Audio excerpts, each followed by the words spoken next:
Muy buenas noches, buenos días o buenas tardes cuando estés viendo esta fantástica entrevista. Bienvenido una vez más. El día de hoy estaremos hablando acerca del misterio de la masonería en México con un fantástico invitado.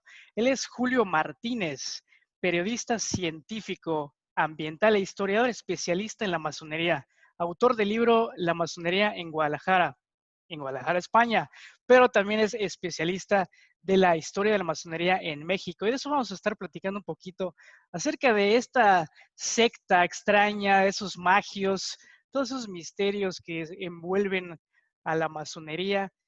Es real que buscan el poder, están, bueno, siempre ahí en los tentáculos de todo lo que ocurre en el planeta, o simplemente esto es un rumor, una leyenda negra. Vamos a descubrir esto, entonces te invito a que permanezcas todo el resto de la hora y bueno, aprendamos y exploremos un poco más acerca de estos temas fantásticos. Y pues bienvenido, Julio. Simplemente iniciar preguntando tal vez un poquito acerca del origen histórico de la masonería.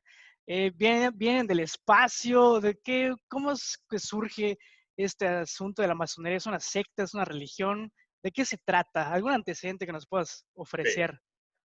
Pues, buenos días, tardes, noches a todos. ¿Qué tal, Gustavo? Muchísimas gracias por la invitación. Y nada, pues para comenzar a hablar, respondo alguna de tus preguntas.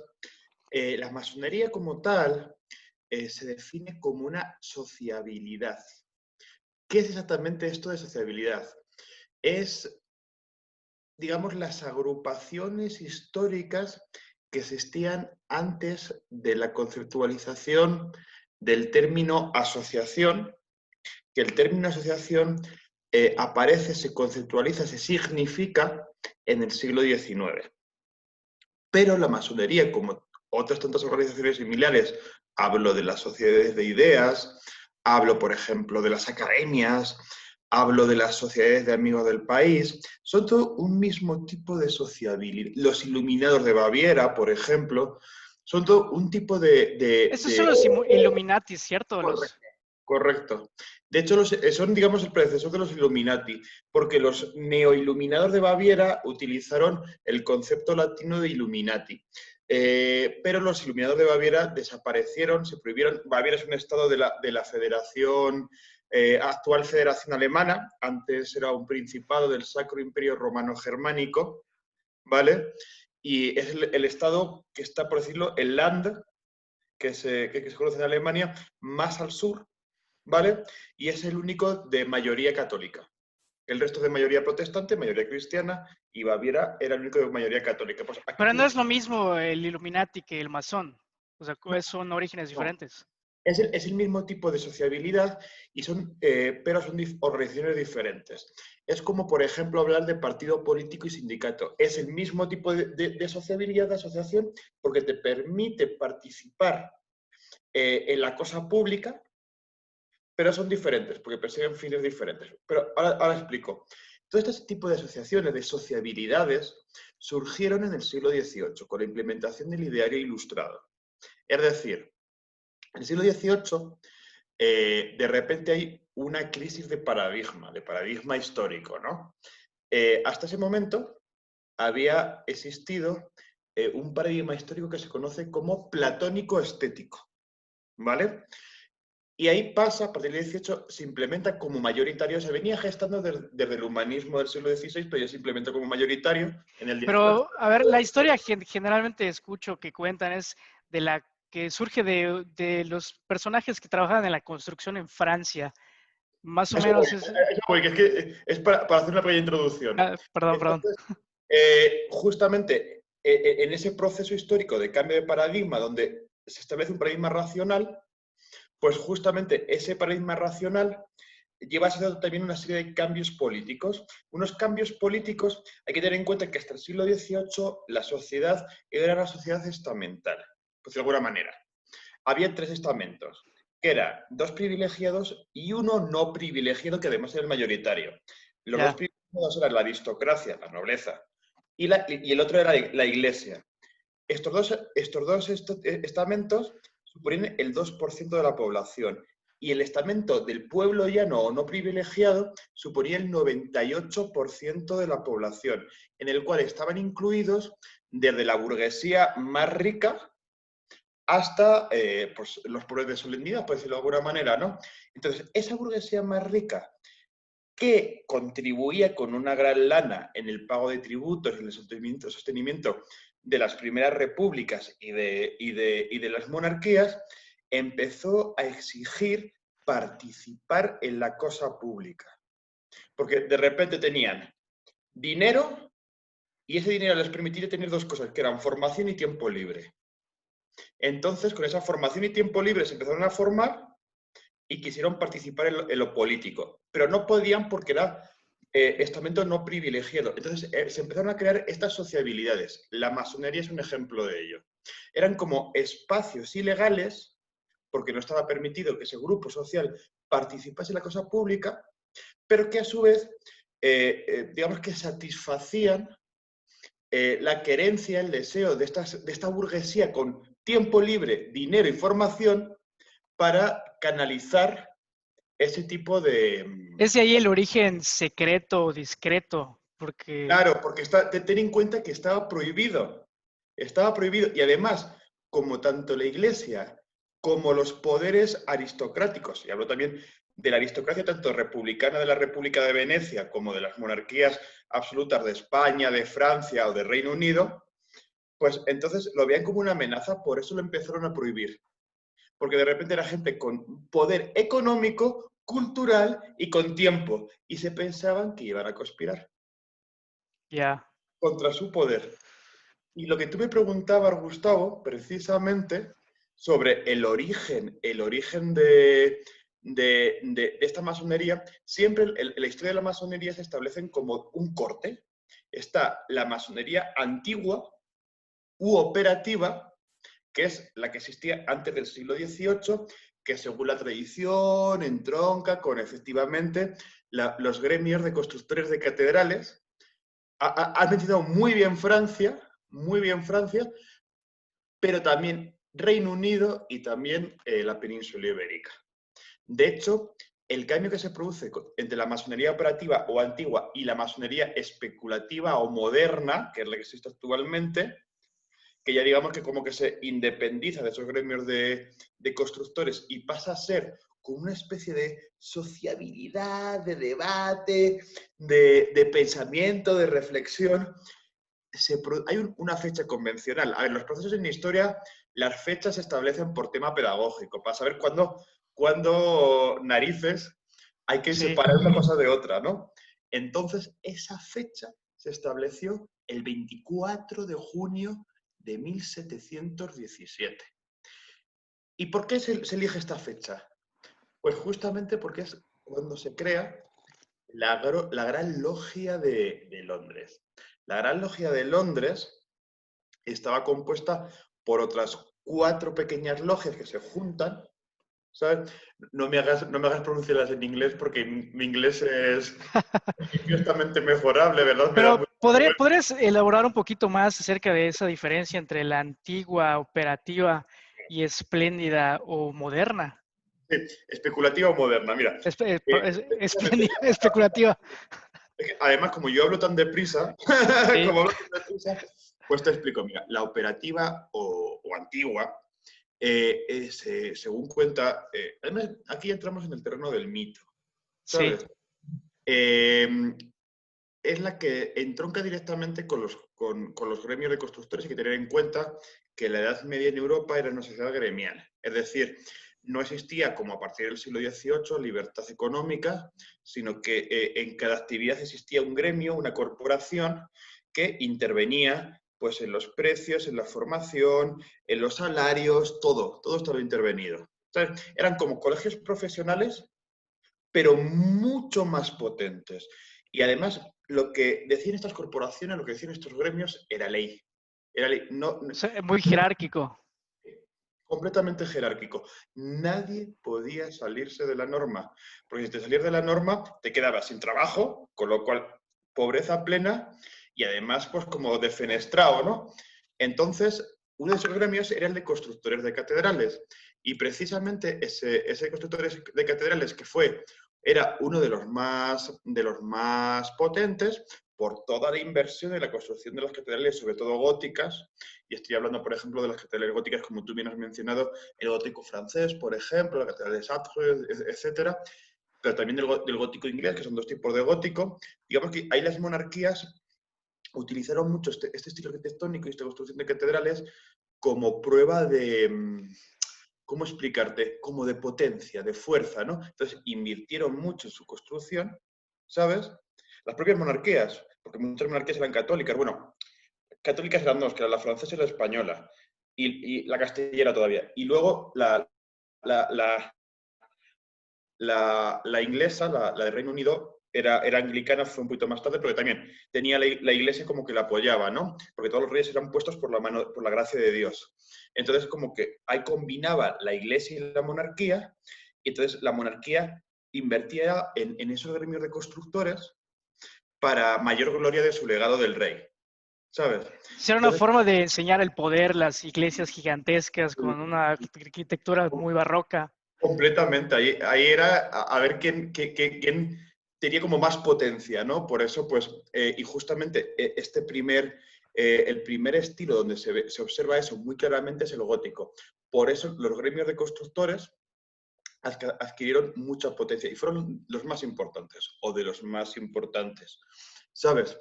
Pero ¿de Entonces, qué siglos estamos hablando más o menos para ubicar un Edad Media, poquito? estamos hablando más o menos siglo XIV, siglo XIII, más o menos, ¿De ¿sabes? acuerdo? Por ahí. Justamente fue lo previo al Renacimiento, ¿no? ¿Qué es lo que pasa? Que evidentemente, como todo en la vida, evoluciona, ¿no? Y muchas veces evoluciona de una manera que nadie se lo espera, ¿no? Pues entonces, eh, este, estos gremios, poco a poco, por la potencia y por la proyección pública que tenían, pues cada vez más gente quería entrar en ellos, como fórmula de prestigio también. Lo que hablábamos de la construcción de las catedrales, pues la gente con más lana quería entrar también en los gremios para un poco de prestigio social. Porque me Entonces, imagino que ya eran espacios de discusión, de que ya no solamente era el tema de construir, sino como un tema ya más social. claro, por supuesto, pasó a ser no más social, sobre todo social. Entonces, mucha gente con cada vez más lana, primero los aristócratas, pero luego, según fueron subiendo la burguesía, lo que hablábamos antes, la burguesía que cada vez tenía más dinero, pues empezaron a querer entrar, hasta que hubo un punto en el que realmente, digamos, los gremios dejaron de tener la esencia de gremios, porque había tanta gente fuera del gremio que no tenía nada que ver con la construcción, que ya no se hablaba de todo menos de construcción. Ya. Entonces, ese es el proceso. Entonces dices, joder, ¿para qué estamos aquí O entonces? sea, hablándolo vilmente, pasaron de ser albañiles a gente, tal vez, no sé, profesores o gente que quería entrar ahí nada más por el hecho de entrar. Y del prestigio, y del prestigio. Y entonces, sobre todo, era gente con lana, porque decían, vale, yo como, primero, te insisto, este proceso empezó por los aristócratas, pero según fueron subiendo los burgueses, también empezaron esa misma actitud de los burgueses. Bajo también de prestigio y de yo patrocino, también quiero entrar, ¿no? Entonces, de repente hubo un momento en el que realmente se trataban sobre todo temas filosóficos, temas de pensamiento. De hecho, hay una definición de, de, de Ferrer Benimeli, que es un historiador de la Universidad de Zaragoza, España, que fue el que introdujo en el sur de Europa los estudios sobre historia de la masonería, que conceptualiza la masonería como una sociedad progresiva de conocimiento, una sociabilidad progresiva de conocimiento. Entonces, bajo el concepto de reuniones ya más allá de lo que se diría, por decirlo de alguna manera, pues del gremio, Sociales. sociales ya se convirtieron en reuniones o sea, de sociabilidades como para canalizar ese conocimiento, ¿sabes? Con lo cual, ese fue el cambio. Y ese cambio se oficializa, insisto, fecha convencional, aunque mucho más largo y mucho más multifactorial y tal, el 24 de junio de 1717, con la fundación de la Gran Logia de Londres. Después se funda eso, se va extendiendo esta nueva forma de masonería especulativa. De hecho, el mismo nombre lo dice, especulativa, de especular, de hablar. Se hablaba de lo divino y de lo humano, ¿no? Ya. Luego después también vamos a hablar de las constituciones de Anderson y tal, que es como la constitución reguladora, pero de ahí, una vez generada la masonería especulativa en Londres, se extiende por el Reino Unido y de ahí pasa al continente y pasa a Francia. Ya de Francia pasa a los diferentes países y luego ya pasa por a Estados Unidos, aunque quedaban todavía las colonias británicas, y a Latinoamérica colonial, por decirlo de alguna manera, tanto de... Entonces, el origen de la masonería en México es más especulativa. ¿Cuál sería el origen? ¿Cómo llega a la, Correcto, la... especulativa. De hecho, curiosamente, aunque el grueso de la masonería especulativa pasa de Reino Unido a Francia, digamos que el proceso gordo pasa por, son los dos países más cercanos, la primera logia de masonería especulativa se crea en 1728 en la península ibérica por el duque de Wharton, ¿sabes? En España, pero eso también tiene una explicación, porque ten en cuenta que desde 1714 Reino Unido tenía dos colonias, en lo que hoy sería España. Una es Gibraltar, que sigue siendo colonia británica, y otra era Menorca, que después se revirtió al territorio nacional español. Con lo cual, el duque de Wharton era un inglés, con lo cual iba a una de esas colonias, pero mientras tanto, pues también fundó una logia en territorio peninsular español, en territorio peninsular ibérico, ¿sabes? Entonces, ahí está, pero digamos que el grueso pasa de Inglaterra, de Reino Unido a Francia, y después ya de Francia al resto del continente. Salvo esa excepción que sí creo que es la primera logia en territorio continental, pero y era logia especulativa, porque fue en 1728, es decir, 11 años después de la fundación de la masonería especulativa. Sí, o sea, en la especulativa me imagino que eran sociedades que simplemente se juntaban a charlar de la vida y bueno, de ahí surgían proyectos y acciones concretas para ejecutar en los distintos ámbitos de influencia en el que se envolvían esas personas que estaban en esas sociedades. Fíjate, más que proyectos o hechos concretos a hacer, lo que surgían eran valores. Y por valores me refiero sobre todo a los valores ilustrados.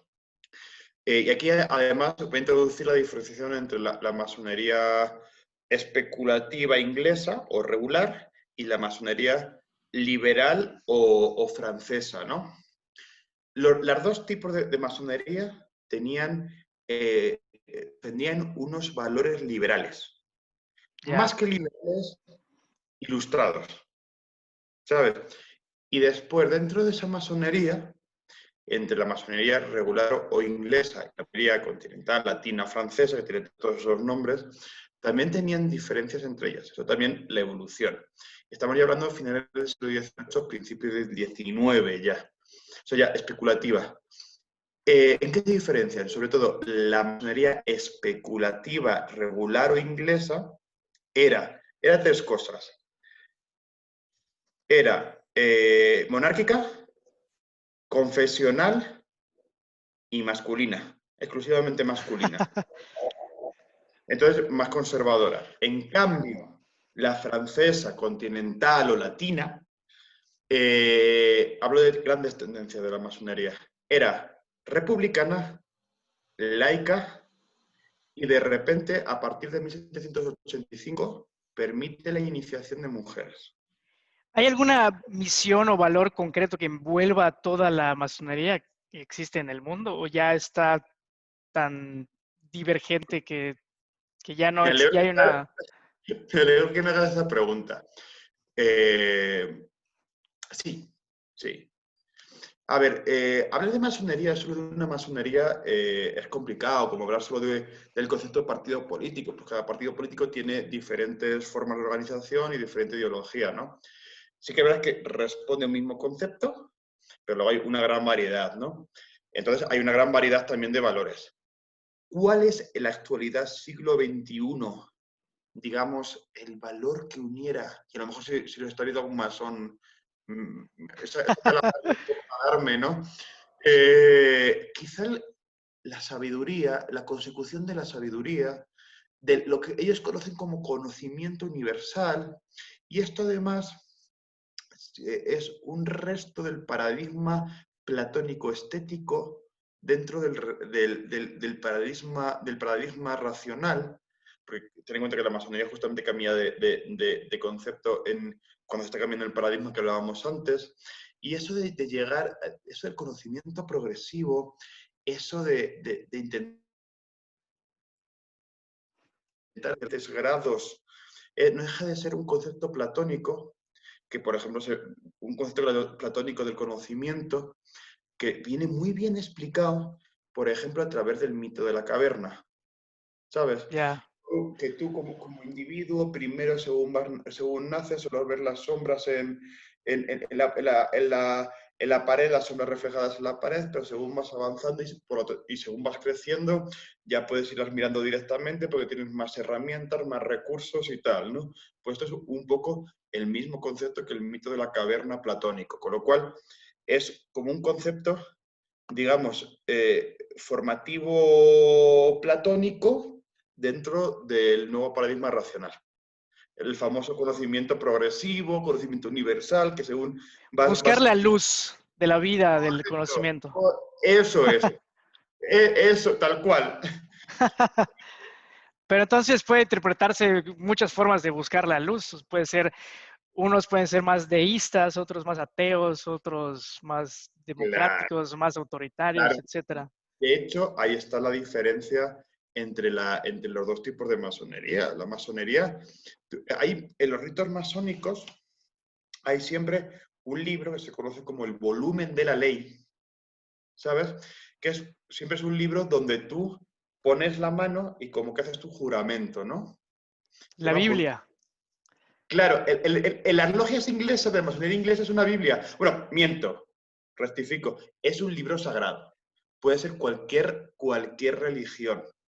En cambio, en las francesas o latinas continentales, tú si eres creyente sobre la Biblia, pero si tú no eres creyente, pues sobre la constitución del país, por ejemplo. En ¿Sabes? la misma logia. No, son logias diferentes. O sea, en la misma logia sí, pero me refiero que en las logias con un rito de inspiración, por decirlo de alguna manera, pues inglesa o regular, ¿sabes? Siempre es un libro sagrado. En la de francesa o tal, puede serlo, pero suele ser siempre un libro laico. De acuerdo. Pero ya aterrizando un poquito más hacia México, Sí. ¿cómo da el salto entonces la masonería de Europa hacia México? ¿Y cuáles serían las primeras características que tendrían esas primeras protologias o logias, o no sé cómo llamarles? ¿Cómo es que surge? ¿Dónde surge? Etcétera. Sí, pues mira, me alegra que me hagas esa pregunta también, porque además la entrada de la masonería en América Latina tuvo como dos grandes vías, que fue la vía francesa, que venían directamente desde Francia a través de tropas francesas o de súbditos franceses, o también a través de tropas o súbditos o ciudadanos españoles, ¿no? En el caso de México, hay algunos documentos inquisitoriales de procesos judiciales, porque evidentemente la masonería, ante ese miedo de persecución, etcétera, atendiendo un poco al código penal canónico, está prohibida. Entonces la Inquisición como institución un poco, por decirlo de alguna manera, pues como defensora de la fe, entre comillas, Sí, de la doctrina de la fe, de hecho ahora se llama así, Institución de Defensa de la Doctrina de la Fe actualmente, también buscaba y enjuiciaba a todos los que, digamos, se salían de la ortodoxia que marcaba la Iglesia. Y los masones, en principio, como estaban prohibidos, salían de esa ortodoxia. Entonces, hay ciertos procesos en la segunda mitad del 18, en lo que era todavía el virreinato de la Nueva España, que hablan de procesos contra masones, bajo la acusación de masonería. ¿Sabes? Hay como O 4 o sea, 5... ser masón estaba prohibido. Sí, sí, completamente prohibido. Entonces, había varios procesos a los que a los encausados, a los enjuiciados, se les acusaba de masón. Eso no significa que fueran masones, ¿sabes? Ahí, Ah, ya. Es como si fuera, es un brujo. claro, como abogado, como jurista que eres, sabes que hay diferencia entre la verdad histórica y la verdad judicial, Sí. ¿sabes? Pasa ahora mismo, es decir, tú reúnes, y también pasa en historia, que la verdad histórica también puede llegar a ser arbitraria, como la verdad jurídica, como cualquier tipo de verdad, ¿sabes? Tú, de acuerdo a una serie de pruebas que reúnes, en ese momento y bajo esas circunstancias, tú calificas a esa persona como una determinada cosa. Y la Inquisición, que precisamente la Inquisición en el siglo XVIII no era precisamente garantía de la verdad jurídica, ¿sí me explico? Es decir, porque evidentemente, ahora tú lo sabes mucho mejor que yo, el derecho en los últimos 200 años, como todas las disciplinas, ha evolucionado muy positivamente, muy, muy positivamente. Entonces, hay muchas más herramientas ahora, pero también pasa en la historia. Entonces, en el derecho de aquella época, muchas veces lo que se hacía era, llegaba el inquisidor, por ejemplo, general, ahí se llamaba el cargo, inquisidor general de la Nueva España. Y de repente decía, el rey, o el virrey, en este caso, el inquisidor general de la Nueva España respondía ante el virrey. Decía, me ha mandado que debemos arrestar a 10 masones. Pues de repente habrían denuncias, habrían plicas de denuncias y se producía lo que se consideraba una caza de brujas. ¿Sabes? Bajo la acusación de masón. A cualquiera que iba caminando por ahí. Claro, entonces después sí que ves que había un proceso jurídico, pero muchas veces, evidentemente, el proceso jurídico del siglo XVIII en nada tiene que ver con un proceso jurídico del siglo XXI. Pero ni en México, ni en Estados Unidos, ni en Francia, ni en ningún lado, ¿sabes? Por eso digo que posiblemente sí que existen esas denuncias por masonismo, que se conocía, denuncias por masonismo, y procesos judiciales y sentencias. Pero eso no significa, de cara al historiador, que esa persona, por ejemplo, estoy pensando en Juan Fabrés, que era el cocinero de la corte del virrey Videgaray, ¿sabes? Sí. Era un súbdito francés que fue acusado por masonismo y condenado por masonismo. Pero salvo esa denuncia y esa condena, no existe actividad en logia que corrobore esa actividad masónica. Con lo cual, como historiador, yo lo único que puedo afirmar es que hubo X denuncias por masonismo y Pero X... el hecho de que existan esas denuncias por masonismo, aunque sean falsas, pues nos dice algo, ¿cierto? Claro que Del existía el origen delito. o... Claro que existía el delito y que existía la actividad. O sea, que existía la actividad Sí. desde un punto de vista general. ¿Sabes? Evidentemente. Ahí es donde tiene que entrar la interpretación del historiador de la sociabilidad o del historiador del derecho. Es decir, evidentemente, que existe ese delito significa que existía una realidad. Después, si bajamos a los casos concretos, pues hay que hacer crítica de fuentes, ¿no? Pero evidentemente la realidad, número uno, el delito y la realidad existían, ¿sabes?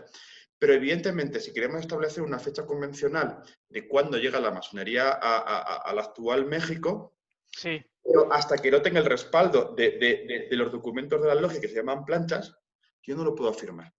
¿Sabes? Yo solo puedo afirmar que había denuncias por esos delitos. ¿Sabes? Por eso se retrasa la llegada de la masonería, porque a ella sí que se tienen sí que se tienen documentos sobre establecimiento de logias en Veracruz para la Guerra de la Independencia. Desde 1810 o antes. En el 17. Muy 17. avanzado. Sí. Hacia el 17, 16, 17. Más o menos. O sea, ya muy avanzada la guerra, ¿sabes? Muy, muy avanzada. Y además estaba compuesta, estaban compuestas esas logias que se han determinado 2, 3, está un poco de debate ahí, ¿sabes? Estaban conformadas por tropas realistas españolas, pero hay que también entender que justamente en ese momento la península ibérica estaba invadida por los franceses, ¿vale? Entonces había como dos Españas, la francesa y liberal, y después la que apoyaba a Fernando VII, ¿vale? Y dentro de la España que apoyaba a Fernando VII había liberales y conservadores. Sí. Vale, pues dentro de esa España que apoyaba a Fernando VII y que fue a defender a la figura realista, a la figura de la monarquía, a las independencias de las colonias, había también tropas liberales y conservadoras. Por dentro de esas tropas liberales es las que formaron logias. Y bueno, todos hemos escuchado el mito del rito escocés, el mexicano, el yorquino. ¿Cómo es que evoluciona de ahí, de esas denuncias tan falsas o posiblemente falsas, allá algo más organizado, como que todo lo que nos enseñan o escuchamos en los libros de texto? Bien, acabas de tocar el tema que más me gusta. ¿Cuánto tiempo tenemos? Pues nos queda como media hora. Vale, perfecto. Bien. Uno de los momentos en México que más he estudiado junto con el Porfiriato. Pues justamente cuando se firman los tratados de Córdoba entre Juan de Donollou y Agustín de Iturbide en septiembre de 1821, y ya se produce la independencia de México, aunque la independencia, aunque la firma el gobernador de la Nueva España, el Reino de España no reconoce la independencia de México hasta el reinado de Isabel II, sí. Es decir, hasta 15 años más tarde, ¿no? Pero bueno, eso ya da para otra conversación, ¿no? El tema de Sí, las independencias declaradas y reconocidas, ¿no? Pues bien, todos sabemos que cuando se produce esta independencia en 1821, entra el imperio de Iturbide. México es el único país de América Latina, no, de América, del continente americano en general, que no se independiza bajo la fórmula de la república, sino se independiza bajo la fórmula del imperio y tiene su propia casa real, que es la familia Iturbide, ¿no? Pues Iturbide dura en el puesto un par de años, 3, y luego ya a partir de 1824, porque hay como un año de transición ahí, que hubo como un pequeño vacío de poder, etcétera, unos meses, hasta que se redacta la primera constitución mexicana, propiamente mexicana, que entra en vigor. Es la primera que entra en vigor, porque sí que había habido redacciones anteriores, ¿no? Que fue la constitución de 1824, que establece una república federal. Y entonces, una vez establecida esa República Federal, que dura hasta 1835, con el golpe de Estado del general Santa Anna, el primero de todos los que da. Bendito Santana. El primero, ¿no? Pero el primero fue en 1835. Pues ahí, de repente dicen, joder, tenemos un Estado republicano que construir, tenemos una Constitución ya en vigor, pero nos falta una cosa muy importante, que es los mecanismos de participación para alcanzar el poder, los partidos políticos. Sí. No existen. De hecho, no existía ni el concepto siquiera, se estaba empezando a formular a nivel internacional el concepto de partido. ¿Sabes? Entonces dijeron, nos encontramos con este problema, ¿y qué tenemos para llegar al poder? Porque tenemos aquí dos facciones muy importantes, liberales y conservadoras, que quieren hacerse con el poder, pero bajo el juego democrático. Y de repente dijo alguien, a través de las logias masónicas, que era la única estructura que existía hasta ese momento. O sea, en ese momento ya estaba la estructura. Sí. Sí, sí, sí, sí, sí. A ver, hay que tener en cuenta que además el concepto de logia masónica en ese momento era un concepto completamente elitista. Es decir, no pensemos en un concepto partidario como el que hay ahora en todos los países. Aquí en el caso de México, pues Morena, PRI, PAN, ya PRD menos, pero también no estamos pensando en grandes partidos. No es partidos de masas, es No, el partido aristocracia. quedaban 100 años para que, o sea, quedaban como 20 o 30 años para que se formulase el concepto de partido de notables y 100 años para el de partido de masas. O sea, imagínate. Entonces hay que pensar en grupos muy reducidos, muy, muy, muy reducidos, que además estaban prioritariamente en la Ciudad de México. Punto. Bueno, ¿Sabes? eso es otra cosa interesante, esas logias que siempre escriben y que tuvieron impacto histórico, o sea, no hubo presencia en todo el territorio. Sí, pero muy testimonial. Muy, muy, muy testimonial. Había alguna en Puebla, había alguna en Zacatecas, había algo muy poquito en Aguascalientes, había también algo muy poquito en Mérida, de hecho, pero digamos que lo más fuerte estaba en Ciudad de México, que por aquel entonces era realmente donde se cortaba el bacalao, por decirlo de alguna manera, donde estaba el poder político y económico. Bueno, sigue Realmente estando. sigue estando, de hecho. Sí, Pero, por ejemplo, ahora que el norte de México, por ejemplo, Monterrey, toda zona que es muy industriosa, era puro desierto. sí. Era puro desierto. Y de hecho, los estadounidenses, voy a hacer un break, en la guerra de 1846 a 1848, cuando México pierde el 40% de su territorio, para los estadounidenses fue, entre muchas comillas, ciertamente fácil conseguirlo, pero no porque tuvieran una superior estructura militar, si eran cuatro. Lo que pasa es que era una zona tan sumamente poco poblada que lo que hicieron los estadounidenses fue, como por ejemplo está haciendo Israel con el territorio palestino, empezar a meter colonias en Texas, colonias en la California Norte, colonias en toda esa zona, porque estaba muy poco poblada y la presencia del Estado mexicano, del gobierno mexicano, era muy pequeña en cuanto a destacamentos militares, etcétera. Y entonces empezaron a meter colonia, colonia, colonia, y cuando de repente dijeron, álcense, fue muy fácil. Sí, Porque además, también coincidió con un periodo de gobierno del general Santa Anna, pues que pues sabemos que decir una cosa políticamente incorrecta, pues tomaba posesión, se iba a Veracruz a hacer sus cosas. Y, o sea, de hecho, un profesor de historia, recuerdo que hablaba mucho acerca de Poinsett, que era un gran masón norteamericano y que a través justamente de las logias fue que intervinieron en la política mexicana y generaron claro, división. claro. Ten en cuenta que esa política que está inspirada por la doctrina Monroe también, no fue exclusiva de los años 40 del siglo XIX para la guerra mexicano-estadounidense, ¿no? Venía mucho de antes. Porque, claro, lo que buscaban los Estados Unidos era precisamente buscar la expansión de su poder como potencia regional primero, ¿sabes? Entonces, Poinsett, el cargo que le dio el gobierno de Estados Unidos, porque entonces creo que estaba en Filadelfia, no va a dar mucho caso, pero el gobierno de los Estados Unidos fue declararle como ministro plenipotenciario de los Estados Unidos de América a los Estados Unidos mexicanos. Entonces, Es cuando una ya... especie de super embajador. Sí, sí, sí, como super embajador, muy, muy, muy bien definido.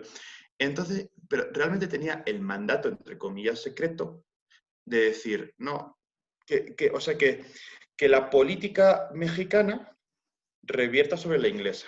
Digo, sobre la estadounidense, perdón. Porque justamente él llega, si no recuerdo mal, en 1825, y claro, la República Federal llevaba un año constituida. Entonces estaba todavía en definición. Y estaban en combate las logias. O sea, las logias liberales y luego las logias escocesas que eran realistas y pro españolas todavía. Bueno, justamente regresando un poquito a ese punto de cuáles eran las logias que ya operaban y cuáles eran sus diferencias en ese momento. Las más importantes eran las escocesas. Las más importantes eran las escocesas, las que tenían más estructura, que sobre todo estaban conformadas por lo que hoy serían los conservadores, para que nos hagamos una idea actual, ¿no? ¿Quiénes eran los conservadores? Los antiguos hacendados, los antiguos criollos, los antiguos pro-españoles, al fin y al cabo, y pro-monárquicos, que lo que pedían... Pro-europeos. Pro-europeos, sí, no, más que pro-europeos, pro-españoles. ¿Sabes? Que querían una mayor vinculación con la península ibérica, creían en una república centralista, creían en una fórmula monárquica para México, ¿vale? Y luego ya cuando llega Poinsett, porque claro, en Estados Unidos eran conscientes de todo lo que estaba pasando, dice, vamos a influir nosotros, ¿no? Entonces, el que ya había logias yorquinas, ya las había, pero digamos el que le da una estructura, ¿no? A través de cartas de patente, a través de la creación de logias, etcétera, etcétera, etcétera, ¿no? Y esas logias yorquinas eran liberales, eran republicanas, federales y a nivel internacional pro-estadounidenses. Ese era el debate que existía en aquel momento. Y el ¿Sabes? rito nacional mexicano, eso, Ese ¿de se dónde creó sale? justamente, además también se creó en la misma época. Como 2 años después de todo esto, estamos hablando de la segunda mitad de la década de 1820, 1826, 27, ahora mismo no recuerdo bien la fecha. De repente, unos cuantos masones mexicanos, viendo un poco los debates tan encarnizados que había entre escoceses y yorquinos, dijeron, vamos a hacer una suerte de tercera vía masónica, pero también de participación, por decirlo de alguna manera, para que nos entendamos como un partido de centro, Ya. ¿sabes? Un partido de centro. Lo hicieron, se convirtió en el mayoritario, pero luego ese partido de centro se acabó ladeando hacia los liberales, ¿sabes? Al final le acabó comiendo el espacio a las logias yorquinas, ¿sabes?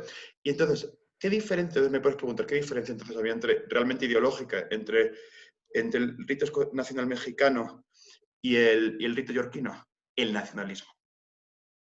El Ok. nacionalismo. El rito nacional mexicano, evidentemente, tenía una política nacionalista, que en términos históricos, cuando se está creando un país, es normal que que tenga una ideología nacionalista, es completamente lógica.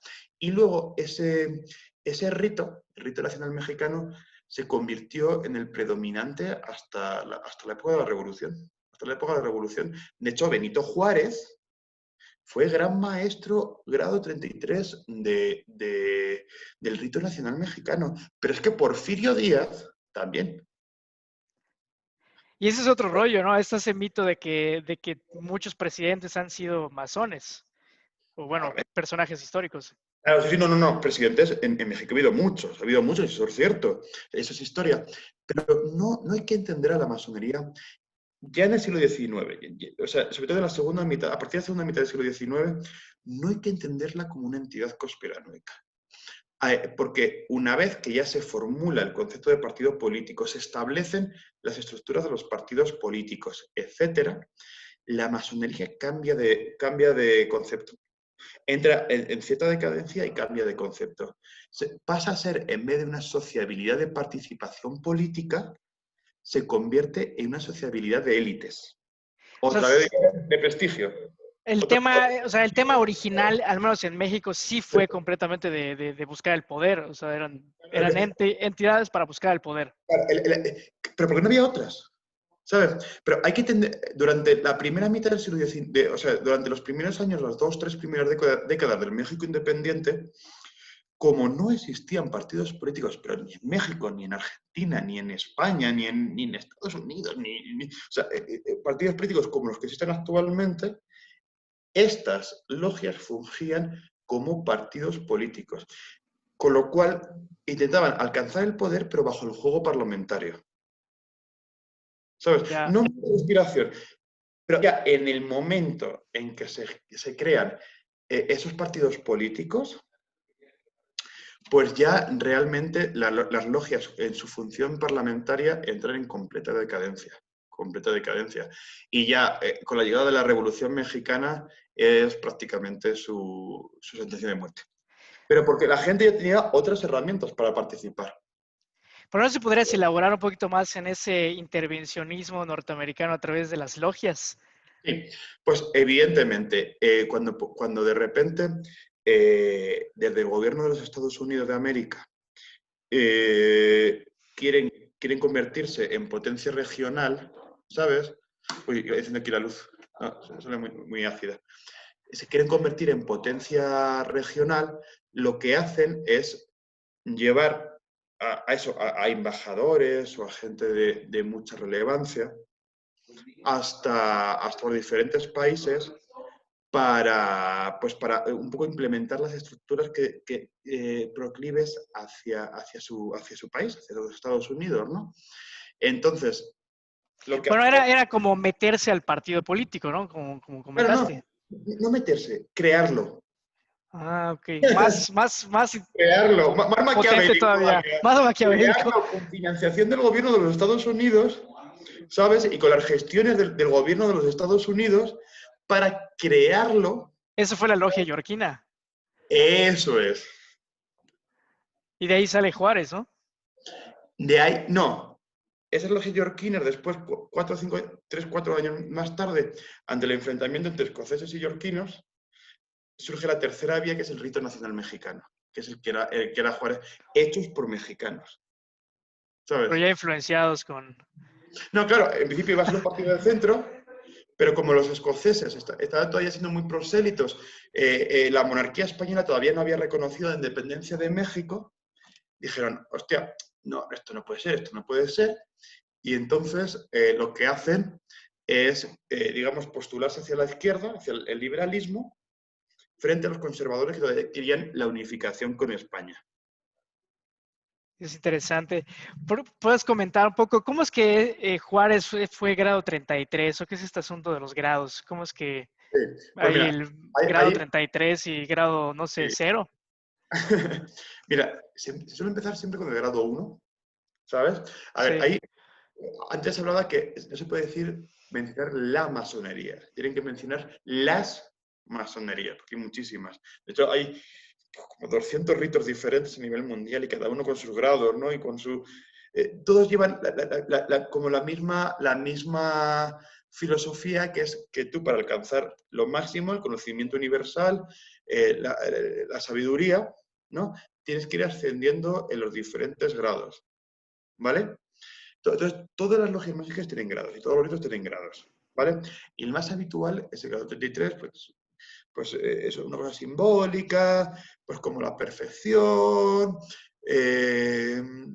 a Cristo, siempre tiene un simbolismo el grado 33 muy especial, pero hay ritos con 9 grados, hay ritos con 150, hay ritos con un montón, ¿sabes?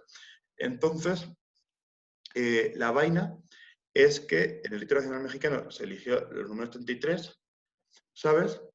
Y el que llegaba al rito 33, pues de alguna manera, se convirtió en el jefe, pues de alguna manera, ¿no?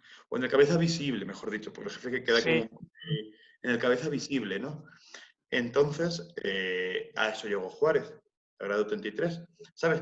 Pero es que Porfirio Díaz también llegó al grado 33, por ejemplo. También fue del rito mexicano. Pero después que Porfirio Díaz hizo una jugada maestra, porque Porfirio Díaz, cuando toma el poder, bueno, pues estuvo los primeros 4 años, después entró Manuel González como presidente, y luego ya a partir del 84 ya es cuando se perpetúa en el poder hasta que dimite en mayo de 1911. Pues, claro, cuando empieza a perpetuarse en el poder, empieza a haber mucha contestación interna en el interior del régimen, ¿no? Y aunque la masonería ya estaba en franca decadencia, uno de los puntos donde había más disidencia a ese deseo como de perpetuación del poder fue en ciertas logias. algunas de las cuales, pues, una de las logias más beligerantes en contra de Porfirio Díaz fue la que estaba, en la que participaba, por ejemplo, el hijo de Benito Juárez, ¿no? Benito Juárez Maza, me parece que era el segundo apellido. Pues lo que hizo Porfirio Díaz para evitar esa contestación fue crear lo que se conoce como la Gran Dieta Simbólica en 1890. ¿Qué era qué era la Gran Dieta Simbólica? Era como la unión de todas las masonerías de México, de todos los grados, todos. Salvo las 3 o 4 logias a nivel nacional, 3 o 4 o 5 o 10, no más a nivel nacional, que no se quisieron integrar porque querían conservar su independencia, ¿no? Entre ellas estaba la del propio Benito Juárez Maza, y estaba también otra que te sonará, el periodista Filomeno Mata, ¿sabes? Que dirigió Diario del Hogar. Fueron como de las pocas luces que nos integraron. Y esa gran dieta simbólica que fungió como gran coordinadora de las masonerías mexicanas, el gran maestre fue un cargo que ocupó Porfirio Díaz. Y así la tenía toda controlada.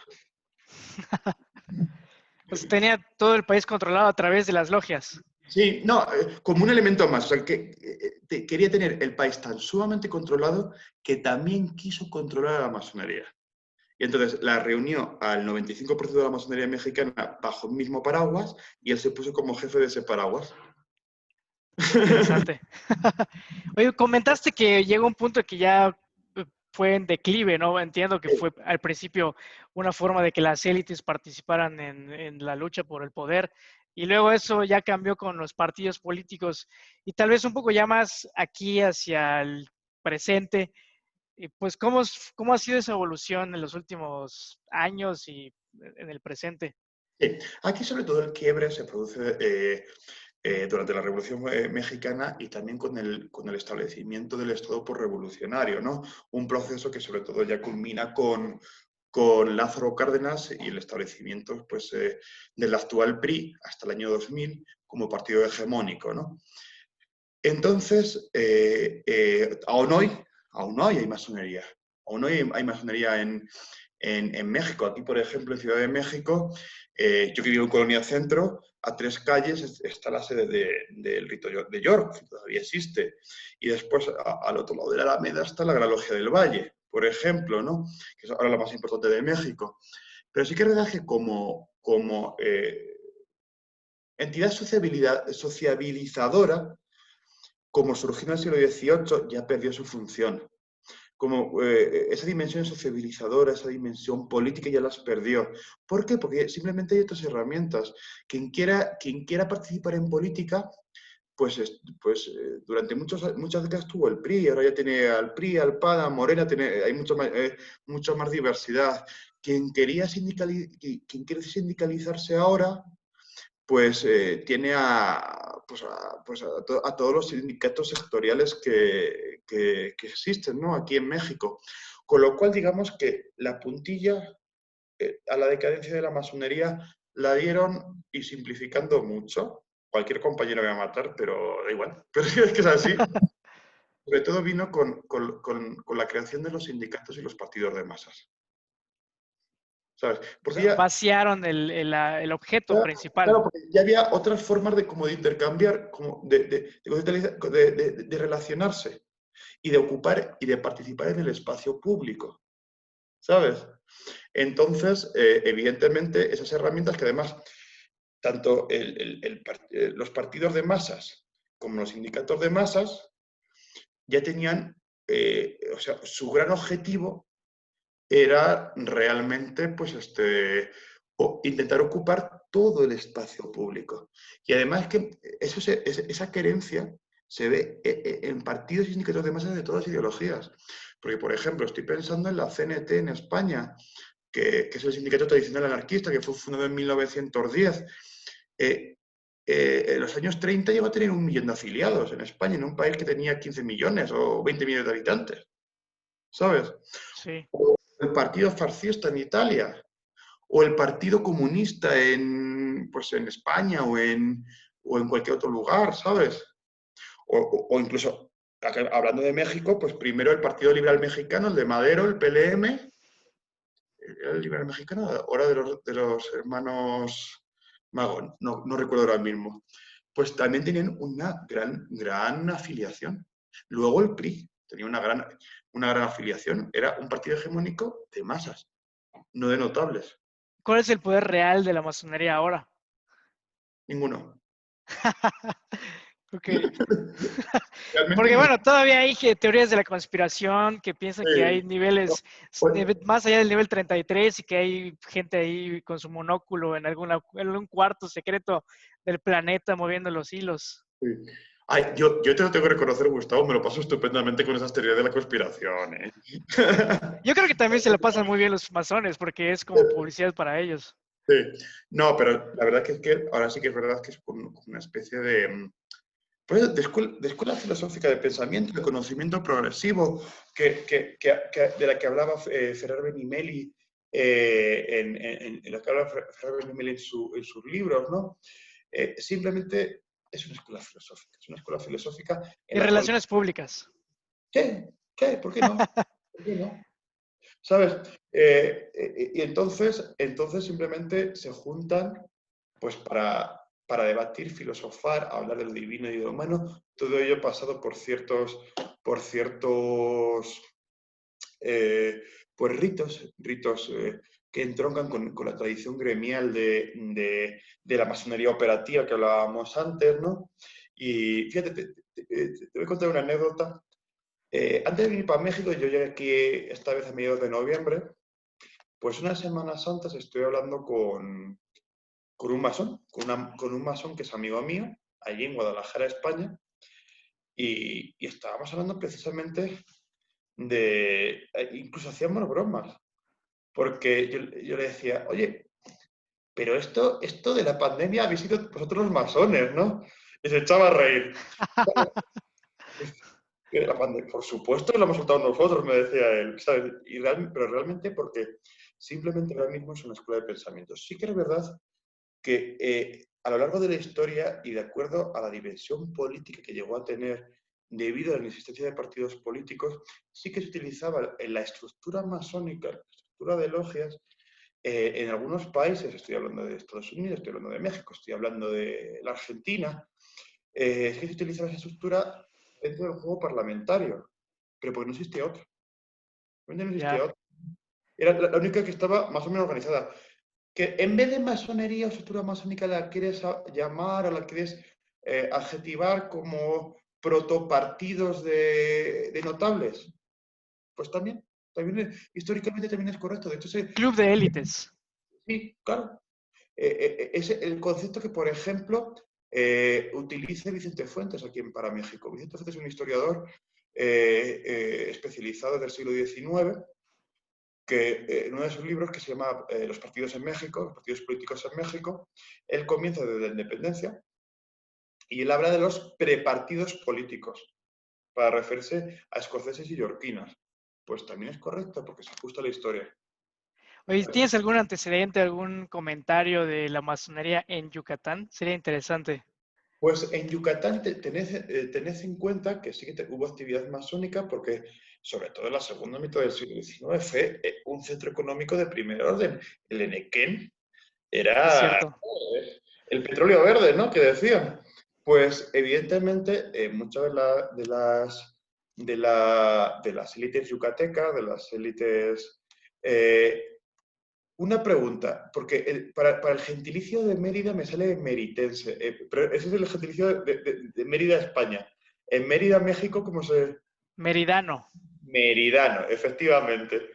Pues sí que sobre todo las élites meridanas, sí que, porque era, digamos, uno de los puntos más industriosos de toda la península, ¿no? Más que industriosos, por donde se concentraba el poder económico, tú también bien lo sabrás, pues como local de allí.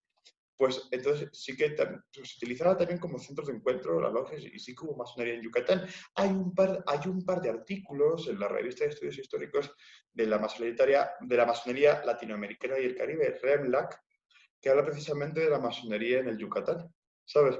Y sí que, además, son buenos estudios porque es de un investigador yucateco, no recuerdo ahora mismo el nombre, que trabaja muy bien, muy bien, muy bien la historia local. Muy, muy bien. Así que a todo el interesado les recomiendo poner en Google REMLAC, REHLAC, Revista de Estudios Históricos de la Masonería Latinoamericana y del Caribe. Tiene un nombre así como muy pomposo, pero Sí. está. De hecho, yo formo parte del equipo editor y todo. Y en esa revista hay esos 2, 3 estudios sobre historia de la masonería en la península del Yucatán. Y son muy buenos porque son como muy sistemáticos, por época histórica, etcétera. Y evidentemente, como era un estado industrioso, era un estado muy, muy, muy, muy industrial, pues evidentemente esas élites que generan toda esa riqueza procedente en gran parte del Enequén, también utilizaban la masonería como forma de relación, evidentemente. Oye, pues ha sido una charla muy, muy interesante, apenas una pincelada de qué es el tema de la masonería. No sé, algún último comentario que tengas acerca del tema, tal vez, pues, no sé, ¿tiene futuro la masonería? A lo mejor ya está en peligro de extinción. Pues mira, ahora vivimos en una época incierta, vivimos en una época de cambio, que además se nos han juntado varias cosas. El 2021 además parece que viene más fuerte todavía que el 2020. Eh, hay que agarrarnos, ¿verdad? Pero ahora mismo sí que parece que se avecinan cambios, no sé qué calibre, y evidentemente pues la masonería, lo que pasó una crisis hace como 50, 80 años, que es la misma crisis que están pasando actualmente los partidos políticos. Entonces, la sociabilidad es partido. Y después de estos cambios que se avecinan, ¿qué va a pasar? Pues ya me gustaría saberlo a mí, ser futurólogo, porque desde luego tendría mucho dinero, ¿no? Si pudiera adivinar el futuro. Pero posiblemente se generen otras fórmulas de participación, de sociabilidad, que profundicen en la democratización, en la libertad y en las formas de trabajo pues de la ciudadanía dentro de los sistemas democráticos que tenemos. De acuerdísimo, pues muchas gracias. No sé si quieres dejar tus datos, dónde conseguir tu libro, cómo leerte. Creo que le escribes una revista. Sí, Pues pues todos los que quieran pues, saber un poquito más de la masonería y escucharme un poco hablar, que yo soy muy intenso hablando además, o sea, más si me pones una cervecita por el medio, todavía más intenso, ¿no? Pero el que quiera mi libro y tal, simplemente tiene que poner en Google Océano Atlántico Editores y ahí entra y verá el libro de la masonería en Guadalajara y voilà.